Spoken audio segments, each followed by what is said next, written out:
Bonsoir et bienvenue à tous à bord de l'Universalis. On continue avec les tops et les flops, et cette fois on enchaîne avec les jeux vidéo. Encore une fois, je le précise, ce classement ne concerne pas uniquement les jeux sortis en 2022, il y en a bien sûr, mais pas que. Ça concerne essentiellement les jeux que j'ai personnellement découverts cette année-là. Et gardez aussi en tête que c'est un classement purement subjectif, représentant mon avis personnel. J'ai des arguments objectifs, mais vous êtes libre de ne pas être d'accord avec moi. Comme d'habitude, les commentaires sont là pour partager votre avis, du moment que vous restez courtois et aimable avec tout le monde. Sur ce, bonne vidéo à tous.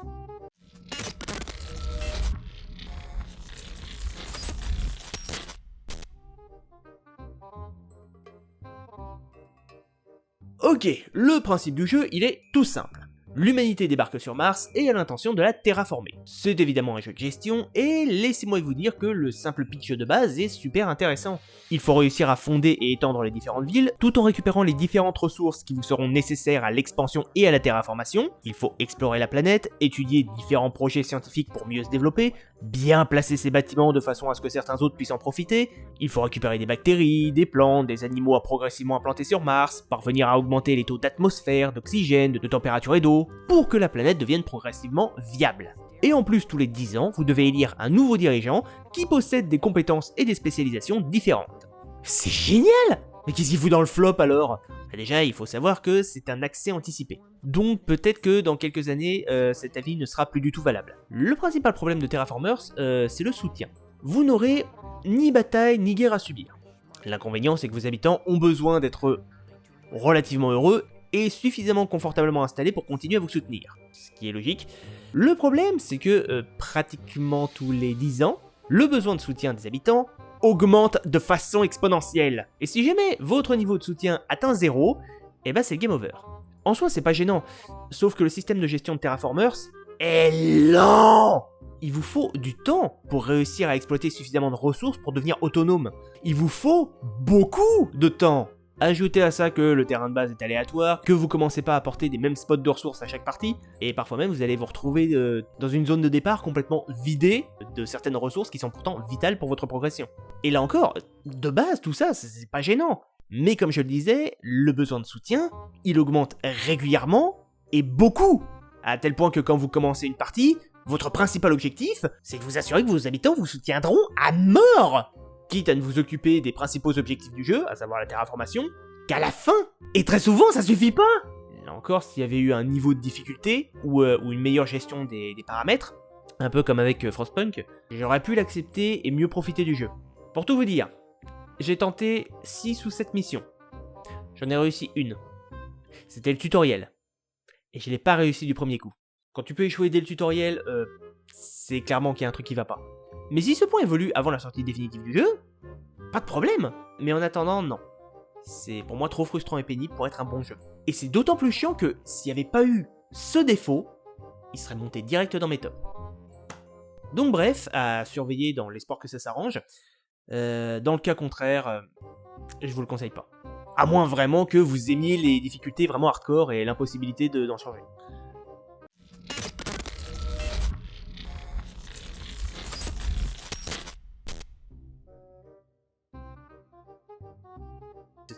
Bon, deuxième jeu du flop qui se déroule sur Mars. Peut-être pas bon signe pour nous ça. Donc vous êtes sur la planète rouge et vous devrez vous défendre contre des hordes de zombies. Le jeu est un tower defense relativement simple dans son fonctionnement. Il faut déposer des systèmes électriques et à partir de là, vous pouvez alimenter des extracteurs qui vont vous servir de ressources pour acheter tout ce qu'il faut. Et évidemment les bâtiments d'armes comme les mitrailleuses lourdes, les tours laser, les lance-missiles, mais aussi d'autres lieux un peu plus spécifiques, pour chercher de nouveaux plans d'armement, ou pour concevoir des armes ultimes du genre balancer une bombe atomique sur les bouffeurs de cervelle. Il y a quelques petits bugs de temps en temps, pas énormes, hein, genre des bâtiments qui reçoivent plus de jus alors qu'ils sont toujours raccordés à l'alimentation, ou des effets de laser qui n'apparaissent pas lors des tirs. Un peu chiant mais pas vraiment grave quoi. Dans la campagne principale, vous allez effectuer des niveaux les uns après les autres, et à chaque niveau, vous débloquez de nouveaux éléments de gameplay. Et si vous réussissez un perfect, c'est-à-dire à ne pas vous faire égratigner votre vaisseau principal, ni à perdre aucun homme ni bâtiment, vous gagnerez alors des bonus que vous pourrez utiliser dans n'importe quel niveau. Et croyez-moi, certains peuvent sacrément vous simplifier la tâche parce que bordel, même en facile, c'est pas réservé aux petites natures. Ne sous-estimez jamais les vagues de zombies. Parce que même les plus faibles sont très résistants. Et quand tu vois arriver une cinquantaine de macabées super costauds avec des propulseurs, je peux t'assurer que t'as intérêt à avoir de quoi les accueillir. Et à mon sens, le gros problème du soft, il vient de la difficulté de la campagne. À partir du 8ème niveau, vous allez vous manger une violente claque. Le problème étant que vos ressources se récoltent assez lentement, tandis que les zombies, eux, sont abusivement résistants. Pour l'exemple, même avec 2 tourelles mitrailleuses améliorées au maximum, même des zombies de base, ils ont aucun problème à passer, quoi. Alors évidemment, il y a d'autres types de zombies, des spéciaux, explosifs, rapides, tout ça. J'ai complètement craqué quand il y a eu les zombies électriques. Ils sont hyper costauds, au point que même une bombe atomique balancée sur leur tronche ne suffira pas à les tuer. Je précise quand même, la bombe atomique est l'arme la plus puissante de votre arsenal. Il n'y a pas mieux. Littéralement, il n'y a pas mieux. Du coup, quand tu vois une vague entière de zombies électriques qui débarquent, et qu'à côté t'as pas assez de ressources pour te défendre, tu peux rien faire en fait. Alors que je jouais en facile. Donc désolé, mais pour moi, ça me bousille une bonne partie du plaisir. Après, ça reste un jeu honnête. C'est pour ça qu'il est aussi bas dans le flop. S'il n'avait pas été aussi dur, ou s'il y avait eu une meilleure manière de gérer la difficulté, probablement que j'aurais beaucoup plus pris mon pied. Donc, si vous aimez les Tower Defense très difficiles, ça peut éventuellement vous plaire. Mais moi de mon côté, c'est niet.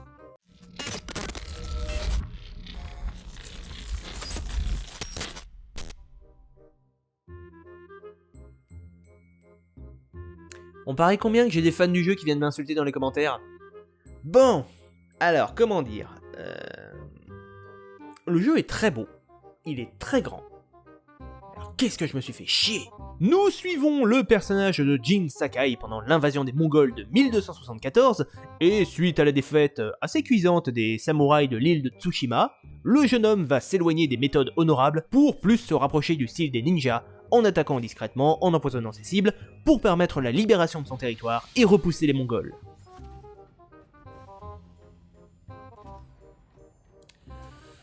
C'est à peu près tout ce que je pourrais vous dire sur l'intrigue parce que ça m'a absolument pas marqué. C'était tellement étiré sur des dizaines d'heures que non seulement la plupart des événements, je les voyais venir à 30 km, mais en plus je m'attachais absolument pas au personnage, j'en avais rien à foutre. Et le vraiment gros défaut du jeu, c'est le même que dans la plupart des open world actuels, c'est-à-dire exactement le même schéma. Vous avez quoi, 4 ou 5 éléments de gameplay différents dans tout le jeu, mais qui sont répétés en boucle pendant des dizaines et des dizaines d'heures. Et c'est chiant! Ah, pendant les 10 premières heures, le jeu était super fun, Sauf qu'après avoir poursuivi mon 50e renard, avoir nettoyé mon 127e camp mongol, ou effectué mon 84e entraînement au bambou, je vous avoue que le jeu a sacrément perdu de son intérêt. Même le DLC a pas réussi à me réveiller, et j'ai fini pratiquement tout le jeu en pilotage automatique. Alors, je vois venir les rageux. Oui, il y a des passages originaux dans le gameplay, comme la mécanique des duels ou ce genre de choses. Je suis parfaitement d'accord, et c'est pas ce que je reproche au jeu. Le problème, c'est que c'est effectivement très fun au début. Au bout d'une quinzaine d'heures, quand tu viens de faire ton 300e duel, je suis désolé, mais moi ça m'amuse plus. Donc voilà, si votre intérêt c'est de vous balader dans un Japon féodal super bien modélisé, faut l'admettre, ça va vous plaire. Par contre, si vous cherchez un gameplay un minimum varié, arrêtez le jeu après une dizaine d'heures.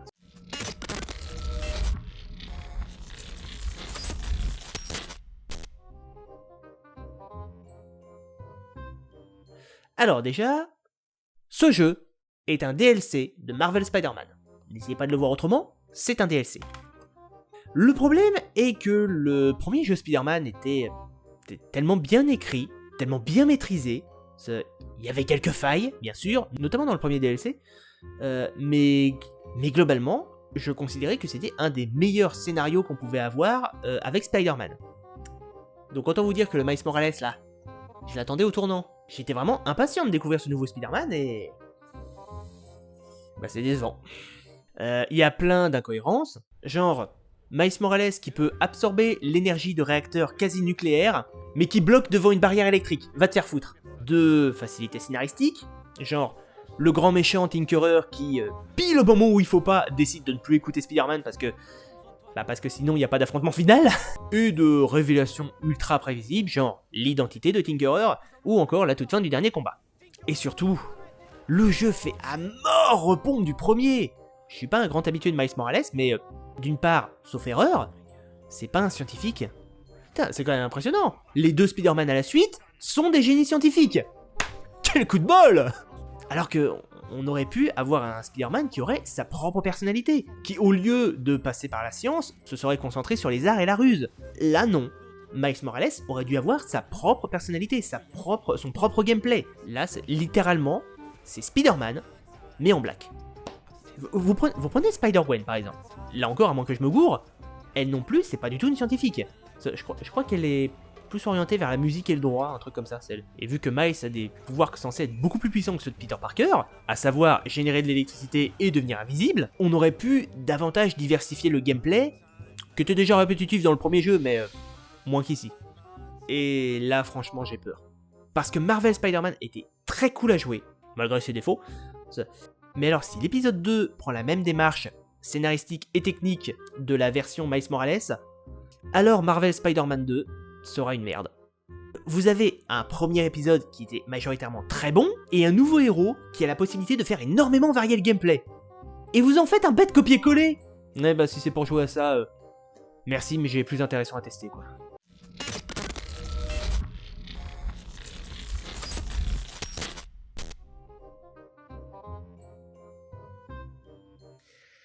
Alors, là encore, c'est une licence à laquelle je suis pas particulièrement accro.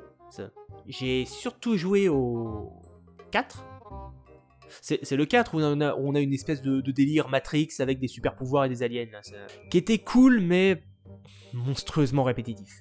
En fait, le seul intérêt, c'était de maxer tes pouvoirs et de faire des conneries avec, parce que les seules missions que t'avais, c'était taper du mob.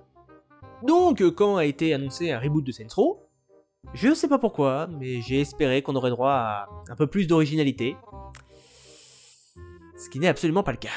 Le seul type de mission qui soit un peu innovante, c'était celui des fraudes à l'assurance. Toutes les autres missions, c'était prends une bagnole et va à tel endroit, ou alors va dézinguer un certain nombre d'ennemis. Et c'est là que le jeu perd toute sa saveur. Le système de gunfight est d'une mollesse sans nom. Une balle dans la tête ne suffit pas à buter un ennemi d'ailleurs. Il n'y a aucun système de couverture et votre perso est rigide dans son fonctionnement. La notoriété et la course-poursuite en voiture sont d'un chiant considérable, notamment avec des ennemis qui ne vous lâchent jamais et repopent en boucle. Je vous jure, même avec une bagnole de course et la nitro régulièrement utilisée, vos assaillants ne vous lâchent jamais. Vos ennemis vous rattraperont toujours. Les sous-titres sont pas synchronisé avec les paroles, ce qui peut vite vous perdre dans un dialogue, mais en plus, bah, c'est le souci des GTA-like, hein, quand vous avez 10 millions de trucs à faire et qu'en même temps vous devez lire les sous-titres, bah, vous loupez la moitié de l'intrigue. Le jeu est aussi pas mal buggé, je parle pas de glitch, hein, mais plutôt des scripts qui vont pas se déclencher. Par exemple, dans une mission principale, tu avais une bande de flics qui arrivait sur un pont, en fait, sur un pont en hauteur par rapport à moi, et ils étaient censés venir m'attaquer. Sauf que le problème, c'est qu'ils restaient bloqués sur le pont, en fait. Et je pouvais absolument pas les rejoindre, parce que si je quittais la zone où j'étais, c'était game over. Sauf que tant que je les butais pas, je pouvais pas finir la mission. Très sincèrement, si j'ai réussi à passer après que le jeu ait redémarré au moins 3 fois, c'est parce que j'avais un lance-roquette. Au début, je trouvais que la physique du jeu faisait n'importe quoi, mais dans le bon sens du terme. Du genre, tu fonces un peu trop vite et le moindre impact, ça fait s'envoler une bagnole à côté. Je me disais, ok, c'est un peu what the fuck, mais ça va bien avec le ton complètement décalé de l'univers. Le problème, c'est qu'après quelques heures, tu te rends compte que non, la physique fait vraiment n'importe quoi. et en fait, ça devient vite relou, quoi. S'il y avait quand même un bon point à retenir, pour moi, c'était le scénario, qui avait l'air de complètement assumer la totale débilité de son univers. Par exemple, votre personnage, le boss, est con. Mais pas con dans le genre t'as envie de lui mettre des baffes, con dans le sens fun et déjanté, qui prend aucune pincette et qui va constamment choisir la voie la plus débile et invraisemblable possible. Je vous jure qu'il y avait des scènes ou des dialogues qui étaient à mourir de rire, tellement mon perso sortait des âneries de premier calibre. Ça ajouté au fait que mon perso il ressemblait à ça, ce qui rendait sa surpuissance et sa débilité encore plus what the fuck. Et franchement, si le gameplay avait été meilleur et un minimum plus diversifié, j'aurais continué. Ne serait-ce que pour voir jusqu'où le scénario pouvait plonger dans la débilité. Mais j'éprouvais tellement pas de plaisir à jouer que non. J'ai suffisamment souffert avec Ghost of Tsushima, je vais pas m'infliger ça pour des dizaines d'heures de jeu en plus.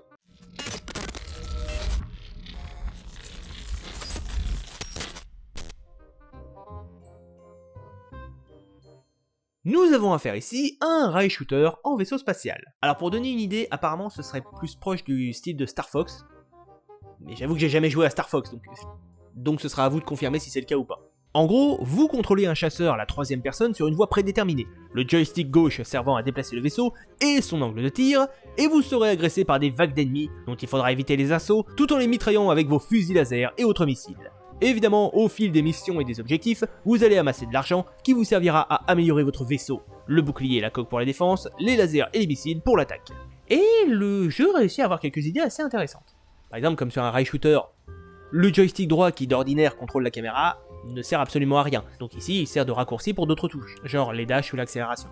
Et on a même droit à quelques missions un peu plus orientées exploration, qui vous permettent de manipuler le vaisseau un peu comme vous le souhaitez. L'inconvénient c'est que, autant le jeu est sympa dans les deux types de missions, autant quand ils essaient de mixer les deux, ça passe moins. Pour l'exemple, fin du premier chapitre, je devais affronter un ennemi qui me harcelait de tirs et de missiles, que évidemment je dois éviter pour pas crever, tout en continuant à le mitrailler. Sauf que, pour cette séquence, les développeurs ont décidé de nous mettre en caméra libre. Et comme le joystick gauche gère à la fois la visée et le vaisseau, c'est une galère pour esquiver et continuer à mitrailler l'ennemi. Autre point chiant, vous pouvez améliorer certains éléments de votre vaisseau, certes, le prix augmente à chaque amélioration, bien sûr, et au bout d'une dizaine d'achats, votre équipement monte d'un niveau. Et c'est le problème, c'est que tant que votre équipement n'a pas monté de niveau, tous les investissements que vous ferez dedans ne servent à rien. Vous n'êtes pas légèrement plus puissant ou résistant, non, rien, niche, nada, que dalle. Et au final, je suis pas allé très loin parce que la difficulté est complètement en dents de scie en fait. Le deuxième épisode du chapitre 2, on me réclame de dégommer 60% des ennemis. J'ai refait le niveau 3 fois, à chaque fois je bloquais à 44% des ennemis butés. Ce qui signifie que pour réussir, il faut rejouer les niveaux précédents et farmer à mort. Mais vraiment farmer. Et j'avoue que c'est pas du tout pour ce genre de plaisir que j'ai voulu tester le jeu. Donc nope, et à moins que le farm soit vraiment votre kiff, je vous le déconseille.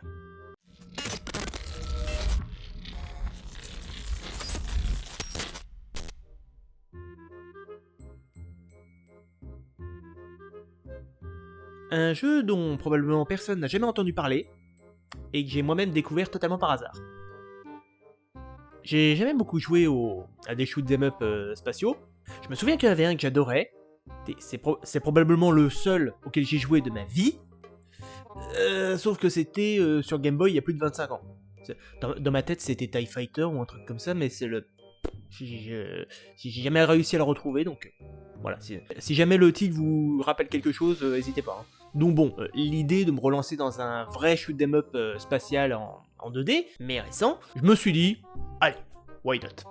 Et bah c'était vite testé, vite remboursé. Je vais pas râler sur les graphismes là, parce que là encore, chacun ses goûts. Mais alors le vaisseau est lent et le système de jeu est mou. J'ai vraiment pas eu la sensation de jouer un truc nerveux quoi. Sans parler de la hitbox du vaisseau qui est catastrophique. Sauf que problème, vous n'avez aucun bouclier, donc le moindre coup vous tue. Mort qui se caractérise par un freeze de quelques secondes avant de relancer la partie. Ah, c'est ce genre de jeu. Alors apparemment il y a tout un élément de personnalisation pour le vaisseau. Pendant un moment je me suis dit peut-être qu'il y a possibilité d'acheter des trucs pour, je sais pas, améliorer tes dégâts, ta vitesse ou des trucs comme ça. Non, ta gueule. Non, sans déconner. Pour tester le premier niveau, il y avait plusieurs modes de difficulté. Le mode bambin étant vraisemblablement le plus facile. Et encore en dessous du mode bambin, tu as le mode entraînement. Moi c'est la première fois que je teste le jeu, bah je vais prendre l'entraînement. Et je verrai après pour modifier, pour augmenter la difficulté s'il y a besoin. J'ai enchaîné 2 game over sur le premier niveau. Et après c'était encore pire. Donc nope, pas pour moi. Si jamais c'est possible, j'essaierai un jour de trouver un autre shoot 'em up en 2D mais qui soit un petit peu plus qualitatif quand même. Parce que celui-là, franchement je vous le conseille pas.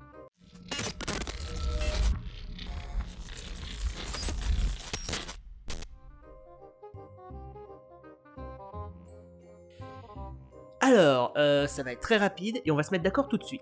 J'ai pas testé les tout premiers épisodes de Wolfenstein. J'ai commencé la licence avec plus ou moins le reboot de la saga, à savoir New Order. Et si je devais résumer mon avis sur New Order, le jeu est chiant, la visée est aux fraises, et le scénario est complètement stupide dans le mauvais sens du terme. Et les combats n'ont aucun fun. New Colossus est pareil. Je me suis fait chier, mais comme pas permis. Je me suis pas amusé un seul instant à mitrailler des nazis. C'est quand même un comble! Non, sans déconner, je vais pas prétendre être le meilleur tireur au monde, c'est pas vrai. Et j'avoue que quand j'en ai l'opportunité, j'aime bien avoir une aide à la visée. Mais faut pas déconner, même sans, j'arrive à viser plutôt correctement. Il m'est déjà arrivé d'enchaîner des headshots sans aide. Dans des jeux comme Bioshock, Far Cry 3, Deus Ex, et même un autre FPS qui lui se trouve déjà dans les tops de 2022. Mais là, c'est aberrant à quel point le contrôle des armes était d'une nullité flagrante. Et ajouté à tout ça, le rythme est globalement très mou. Donc je me suis fait énormément chier. Et non, j'ai rien d'autre à dire. Le jeu est juste chiant et stupide.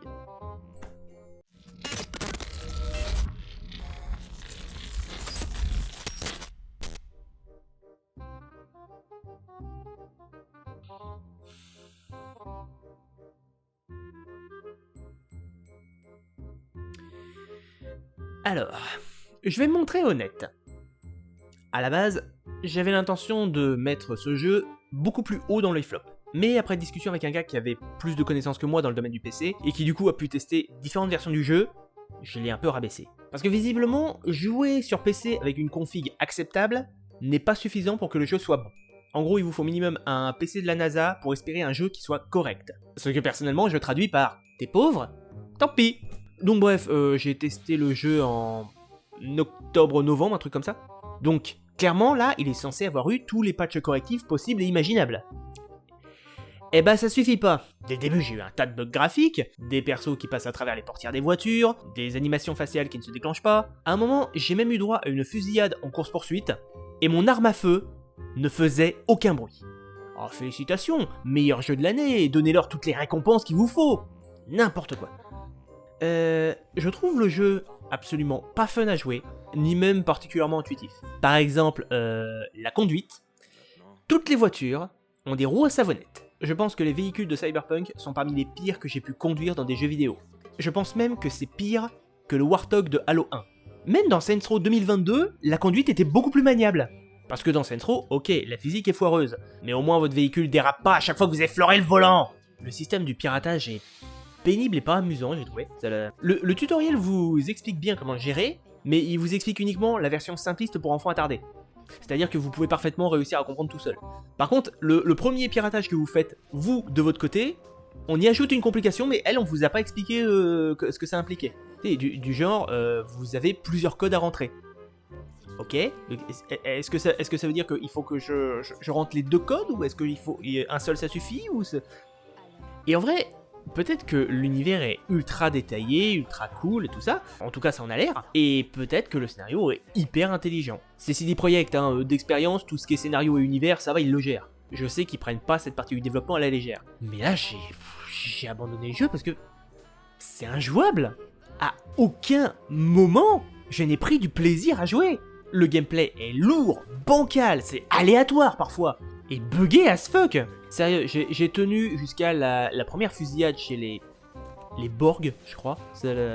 Et c'est juste mauvais en fait. C'est juste mauvais. Il m'est déjà arrivé de passer outre le gameplay d'un jeu vidéo pour profiter justement de son univers et de son scénario. Si vous avez vu mes chroniques vidéoludiques sur Legacy of Kain, vous savez que c'est le cas. Mais très sincèrement, Cyberpunk il mérite pas que je fasse cet effort pour lui. Et si après 2 ans de patch correctif, le jeu est toujours aussi peu fun, faut pas rêver, il s'améliorera jamais. Et le pire, c'est que je voulais profiter du jeu. J'aime beaucoup l'ambiance du genre cyberpunk. L'idée de stuffer mon corps avec des implants, ou d'avoir la capacité de gérer librement tes capacités, tes prothèses, tout ça, d'être au choix combattant, discret, hacker ou autre chose. Pour l'exemple, j'avais énormément kiffé Deus Ex, qui avait globalement le même système. Alors ok, ça fait un moment que j'y ai joué, mais de mémoire, il était infiniment mieux géré que Cyberpunk 2077. Et ce jeu est sorti en 2011 ! Bref, ce jeu est une énorme déception, et s'il me faut un PC de la NASA à 10 000 € pour bien profiter du jeu, c'est que le jeu en vaut pas la chandelle.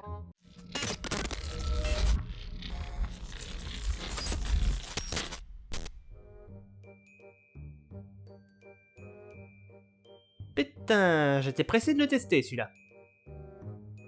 J'ai bien fait, tiens.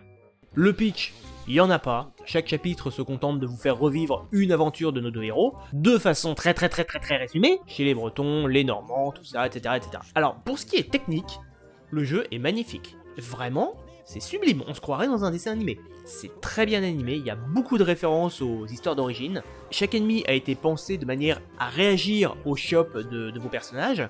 Et on retrouve même certains coups qui sont spécifiques aux albums. Par contre, en termes de gameplay, bah c'est pas fameux quoi. C'est un beat'em up extrêmement classique et qui cherche pas à aller plus loin. Vous allez tataner les mêmes gugus tout le long du jeu, qui du coup devient très vite chiant, notamment dû au fait que vous avez assez peu de coups différents. Et il y a des côtés assez frustrants, comme le fait que le jeu ne regorge pas de moyens de regagner de la santé, ce qui fait que vous pouvez facilement clamser comme une merde. Autre point chiant, c'est que les ennemis sont très endurants. Trop. Quand vous voyez un légionnaire qui se relève après que Obélix lui ait collé une douzaine de tartes, c'est qu'il y a un problème.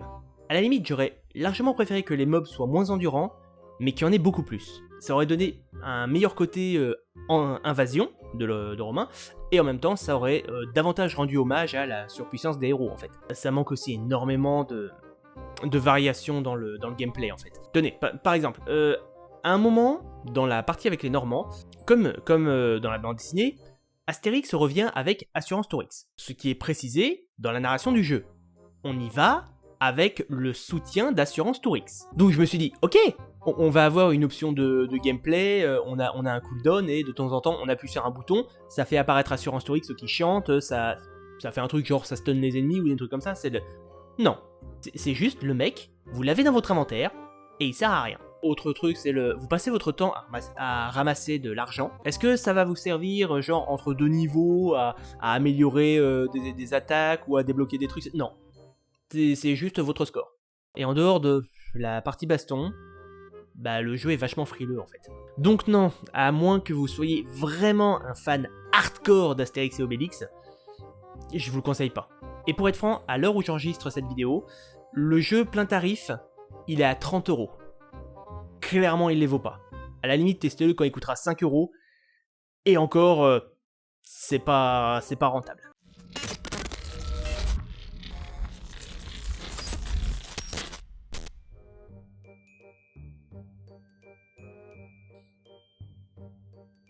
J'ai cru à ce jeu. J'ai vraiment cru. Même si tout gueulait le contraire, dans ma tête, c'était une suite au Batman Arkham. Ce n'est le cas ni scénaristiquement, ni techniquement. L'histoire, c'est que Batman est mort, mais semblait avoir mis au jour une gigantesque corruption dans Gotham. Oh mon diable! Une conspiration dans la ville la plus corrompue du monde? Qui aurait pu s'attendre à ça? Il revient donc à ses héritiers spirituels de reprendre l'enquête et de sauver la ville. Encore. Bref, le jeu nous invite à prendre respectivement possession de Nightwing, Robin, Batgirl et Red Hood. Alors, premier truc extrêmement con, le gameplay se divise en deux phases, le jour et la nuit. La nuit étant réservée aux actions des Bat-Justiciers, tandis que de jour on évoluera sous notre véritable identité pour faire des déductions et papoter avec le reste de la famille. Le truc c'est que les 4 justiciers ont chacun leurs compétences, chacun leurs atouts, ils se lancent tous ensemble dans une enquête pour comprendre pourquoi Batman s'est fait dessouder, on serait donc en droit de s'attendre à, je sais pas, des collaborations, à ce que chacun gère une partie de la ville, ou je sais pas, qu'ils s'y mettent à plusieurs? Nope. Pendant qu'il y en a un qui bosse, les 3 autres se tournent les pouces au QG. Eh ben heureusement Gotham est pas la ville avec le plus fort taux de criminalité au monde. Oups, mais c'est le cas! Pour ce qui est du gameplay, je suis absolument pas convaincu par la maniabilité des personnages. On nous promettait une jouabilité plus proche de Marvel Spider-Man. Alors perso, je vois pas à quel moment le héros de Spider-Man était aussi rigide. Notamment dans tout ce qui est escalade de bâtiments. À tel point que quand vous voulez aller d'un point à un autre, c'est plus facile de recourir à la moto qu'à l'escalade. Et au passage, les séquences en moto sont soporifiques. Ah, on pouvait se moquer de la grosse cape de Batman, mais elle au moins elle servait à planer. Y a pas mal de trucs complètement débiles, genre les fumigènes, que vous ne pouvez utiliser que en utilisant un grappin pour fuir le combat. Mais je veux pas fuir le combat! Je veux juste en profiter pour tataner mes ennemis qui peuvent plus se défendre. C'était faisable dans Assassin's Creed 2! C'était faisable dans pratiquement tous les Batman Arkham! Tiens, bah maintenant qu'on en parle, l'infiltration est extrêmement bof. Pour quelqu'un qui, comme moi, était fan de l'infiltration des Batman Arkham, mon plus gros kiff, c'était de réussir à mettre tout le monde KO sans me faire repérer une seule fois. Sauf que là, si un seul ennemi vous repère, même s'il est très éloigné de son groupe et que vous avez des haut-parleurs qui diffusent du métal à très haut volume, toute la zone sera avertie de votre présence. Ah, c'est magnifique, hein, quand des fois vous pouvez pas éliminer un ennemi sans en alerter automatiquement un autre. Du genre parce qu'ils sont en train de se regarder dans le blanc des yeux, ou parce que vous avez pas le niveau pour buter furtivement quelqu'un. Ah oui, je vous l'ai pas dit non plus. Ce jeu est un action RPG qui vous oblige à constamment monter de niveau et améliorer votre équipement pour faire face aux mêmes ennemis qu'au début. Mais vu que ces ennemis ont monté de niveau, ils sont devenus des vrais sacs à PV. Je sais pas, si je me casse le cul pour obtenir un meilleur équipement, c'est peut-être pour me simplifier la tâche, non? Parce que si c'est pour me permettre de rester tout juste au même niveau que les mobs de base, je suis désolé mais je vois pas l'intérêt. Comme si ça suffisait pas, le jeu est répétitif. Tellement que j'ai fini par baisser la difficulté en très facile. Pas parce que j'y arrivais pas, hein. Non, pour me débarrasser des combats le plus vite possible. Parce qu'il y en a sans arrêt. Sinon, techniquement, le jeu a tendance à cracher.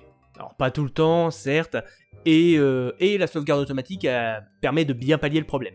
Mais quand sur une session de 7-8 heures, le jeu plante 2 fois, je vous avoue que ça m'a pas amusé des masses.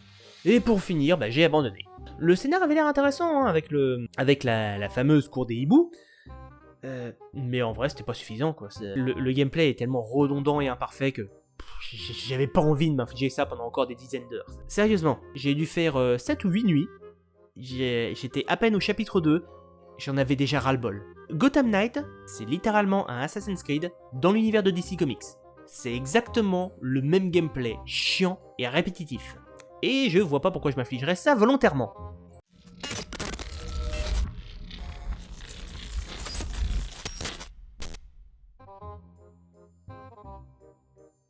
L'histoire est celle d'Akito, jeune homme lambda qui a eu la malchance de se faire tuer dans un accident de la route. C'est ballot. Mais c'est tout de même un coup de bol, car ça permet à un fantôme de posséder son corps et ainsi de le ranimer, lui conférant quelques pouvoirs surnaturels, ainsi qu'une protection contre une immense vague de brume qui désintègre tous les êtres vivants à portée. Car tous les japonais se sont vus arracher leur âme et livrer ces derniers en pâture à tous les yokai du coin. C'est pas vraiment un spoil parce que ça survient dans la première heure du jeu, quoi, Mais enfin, c'est quand même un sacré coup de bol. L'objectif du grand méchant, c'est de capturer spécifiquement la sœur du héros. Vous savez, le gars qui s'est fait par hasard renverser et tuer est possédé par l'ennemi du grand méchant. Et c'est sa sœur à lui que le grand méchant veut capturer. La vie est bien faite parfois. Pour ce qui est du gameplay, c'est un FPS RPG assez classique. On a quelques attaques à distance, des boucliers magiques, des attaques de frappe. Il y a même un côté très Doctor Strange dans la manière d'utiliser les pouvoirs, ce qui était plutôt fun. Et à chaque niveau gagné, on gagne des points de compétences qui vous permettent de débloquer de nouvelles compétences. C'est bien, vous suivez. Mais, vous savez donc que j'ai pu faire tourner Cyberpunk 2077 sur mon PC. C'était buggé et pas agréable à jouer, mais ça tournait. Sauf que contrairement à Ghostwire Tokyo, il n'y avait pas des chutes de framerate toutes les 30 secondes. Ghostwire Tokyo est mal optimisé. Alors quand on est en extérieur, qu'il se met à pleuvoir, qu'il y a beaucoup de trucs à l'écran, je peux comprendre. C'est chiant, mais je peux l'accepter. Même si quand tu vois à quel point l'environnement est vide, tu te dis que c'est un peu du foutage de gueule. Par contre, quand ça rame alors que vous êtes en intérieur... Non, sans deck, mais il y a des moments où vous avez droit à des chutes de FPS... Mais ouille! Même en diminuant tous les éléments de graphisme au max, il y avait des séquences qui étaient purement injouables. Et pourtant, le jeu lui-même a estimé que mon ordi avait des qualités plus que requises pour le faire tourner. Au final, je l'ai pas fini. Ça laguait tellement que il y avait des moments où je pouvais même plus jouer, je pouvais plus avancer. Puis bon, open world, gameplay limité et répétitif, donc le scénario avait pas l'air très intéressant ni très intelligent. Donc clairement, je vous invite à éviter ce jeu. Peut-être qu'il est meilleur sur console, mais en tout cas sur PC, ça vaut pas le coup.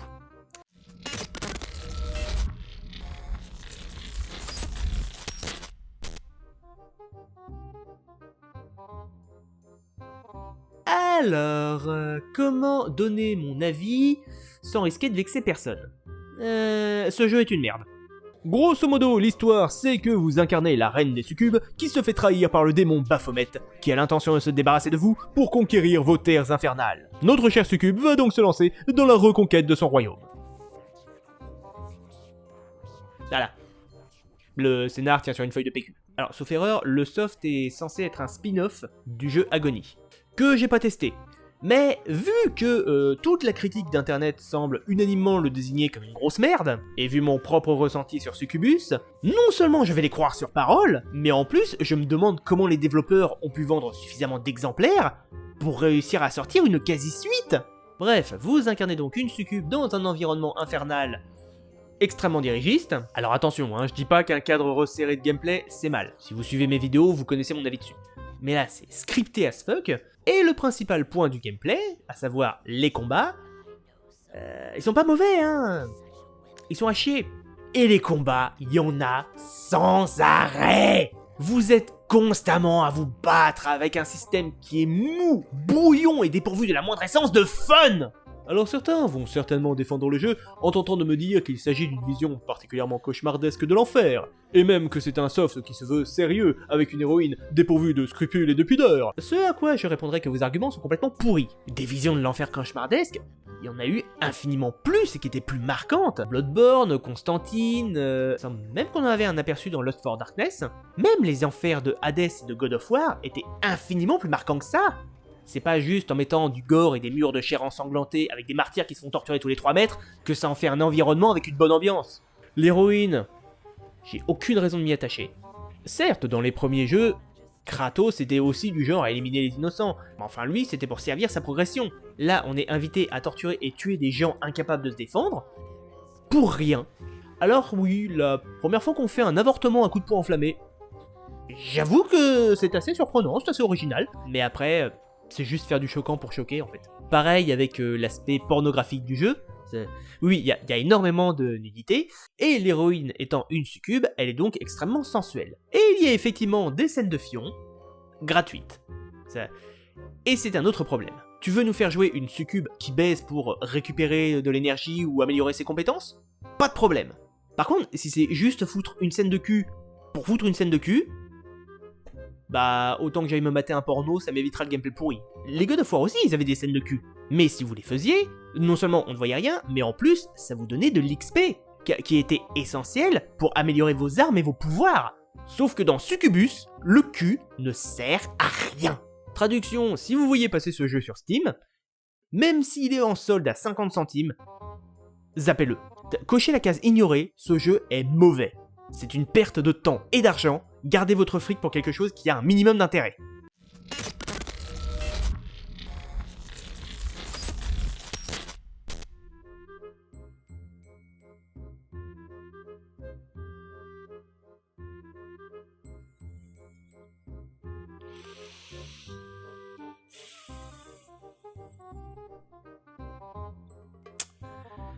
Alors, petite précision, je n'ai pas acheté le jeu. Il se trouve que j'ai un pote, oui je sais, ça surprend, un pote donc qui est excessivement fan de Marvel, au point qu'il en est à acheter pratiquement tout ce qui est logoté Marvel.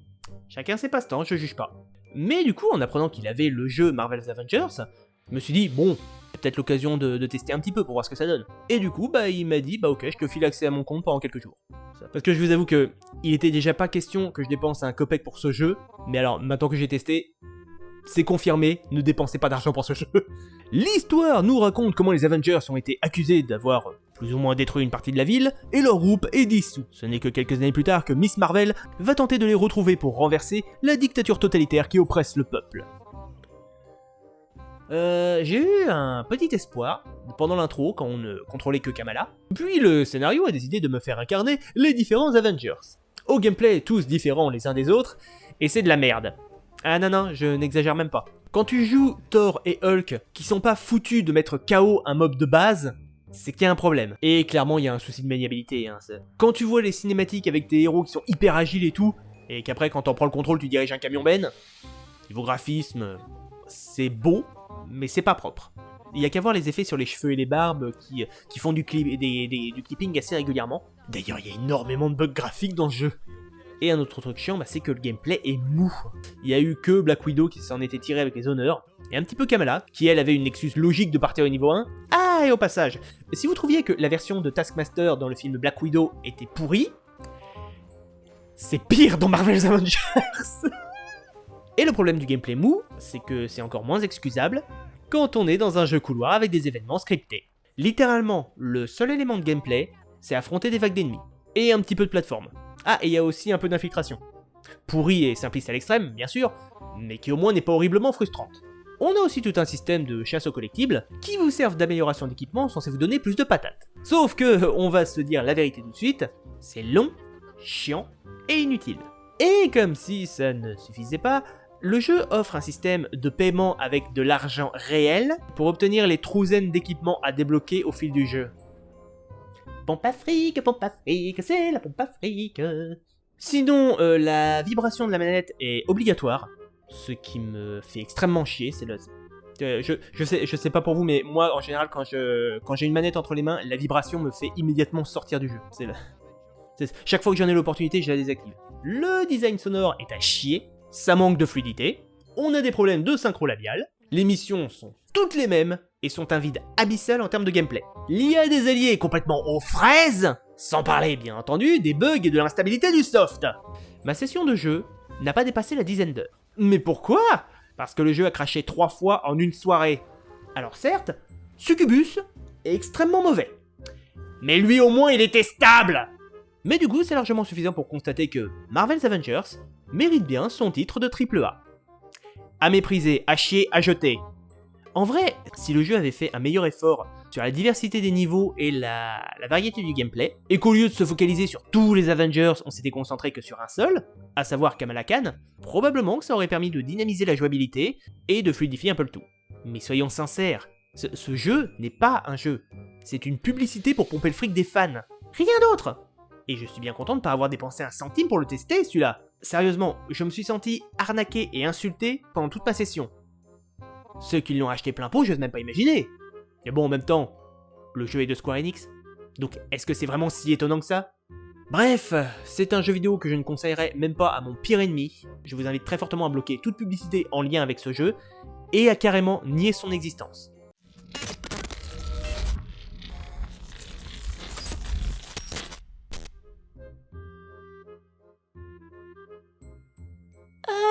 Ok, alors là je vais régler mes comptes. Pour faire simple, Rogue Lords vous met dans la peau du diable, qui a conduit une petite équipe de personnages maléfiques, tels Dracula, le Cavalier sans tête, Bloody Mary, tout ça, et vous lance à l'assaut du monde. Dans un try and die, vous allez affronter des adversaires de plus en plus forts. Le problème étant que la difficulté est infranchissable. Le premier souci, c'est que vous n'avez aucun moyen de vous améliorer de façon permanente. Vous prenez Dark Souls, Hades... Ok, vous crevez face à un ennemi, c'est pas grave. Même si vous crevez en boucle, vous avez toujours un moyen de récolter de quoi vous améliorer pour revenir à chaque fois un peu plus fort à la charge. Mais là, rien. Tu t'es foiré? Eh bah tant pis pour ta gueule, tu recommences tout depuis le début et sans rien. Mais pour moi, la pire arnaque, c'est le système de triche, qui à la base a été la principale raison pour laquelle je me suis intéressé au jeu. Vu que vous êtes le diable, vous avez normalement la possibilité de tricher avec l'interface, au prix de votre essence diabolique. Votre santé en gros. Genre, redonner de la santé à vos persos, échanger des buffs ou des debuffs, augmenter les chances de réussite lors d'un test, et c'est tout. Genre, vous ne pouvez pas trafiquer les prix chez le marchand, vous ne pouvez pas réduire la force de vos adversaires ou augmenter celle de vos persos, pas moyen d'améliorer vos chances de tomber sur des artefacts rares, ou de permettre des améliorations rapides de vos attaques. Mais merde, de la part d'un jeu qui se vantait de pouvoir tricher avec les règles, c'est nul! Et encore plus que ça, le véritable problème, ce sont les ennemis, de simples humains dans la première mission, qui deviennent très vite extrêmement forts. Au point, je n'ai jamais fini la première run. Vos persos sont excessivement faibles, ils se font très rapidement distancer par les ennemis, au point que le moindre combat est une purge. Bordel, je suis le diable, je contrôle Dracula, le Cavalier sans tête et Bloody Mary, et je me fais tataner par des humains. Et là encore, on va peut-être venir me dire, bah, entraîne-toi plus. Je peux pas. Quand vous jouez à Hades ou à Dark Souls, vous apprenez les patterns, vous réagissez un peu plus vite, voilà. Et effectivement, vous vous améliorez au fur et à mesure que vous jouez. Sauf que là, ce n'est absolument pas possible. Les combats, c'est du tour par tour et de l'aléatoire. En quoi m'entraîner changera quoi que ce soit? C'est un peu la même chose que Darkest Dungeon. C'est le genre de try and die que je ne supporte pas. Pour moi, ce genre de jeu, c'est purement et simplement de l'arnaque. Alors oui, techniquement, il est beau, il est très beau, il est superbe, il est stable, le style graphique est magnifique, donc en théorie, il faudrait que je le mette plus bas dans le flop que Marvel's Avengers. Non. J'ai tellement eu la sensation d'avoir un doigt d'honneur pointé dans ma direction pendant tout le jeu, avec des promesses de gameplay original, mais jamais tenues, que ce jeu me reste en travers de la gorge depuis janvier 2022. Aucun mauvais jeu n'a réussi à le surpasser en termes de dégoût et de mépris. Alors, si vous aimez vous faire fister par des probabilités, et que vous vous régalez sur ce genre de jeu, grand bien vous en fasse. Pour moi, ça n'a rien d'amusant. Mettre de la difficulté pour de la difficulté, ça m'amuse pas, et si j'ai même pas la possibilité de m'améliorer derrière, je vois pas l'intérêt. Je vois pas pourquoi je ferais le moindre effort pour ce soft. Donc, sans la moindre hésitation et avec une excessive rancœur, je décerne à Roguelords le titre de pire jeu de 2022. Et voilà!